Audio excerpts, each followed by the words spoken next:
Hey hello everyone, welcome back to my channel. আর আজকে হাবাকে সাজানোর লাস্ট পার্ট। আর এই পার্টে আমি বানিয়েছি হাবু ভট্টাচ। কিভাবে বানিয়েছি সবটাই তোমাদের সাথে শেয়ার করব। তো আগের পার্টে এই যে দেখেইছো আমি হাবুর চক্ষুদান করেছিলাম।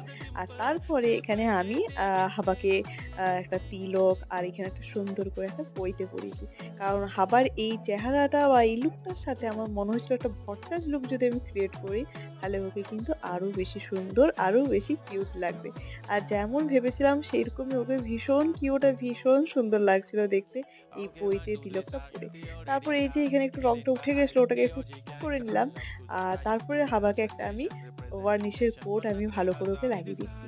যাতে এই রংটা ওর সুন্দরভাবে থাকে আর আরো সুন্দর দেখতে লাগে। আর এই যে হচ্ছে আমাদের হাবু থেকে হাবা ভট্টাচার্যের ১ম লুক, ফাইনাল লুক। আর এই লুকটা কিন্তু আমার ভীষণ ভালো লেগেছে। তোমরা জানিও তোমাদের কেমন লেগেছে আর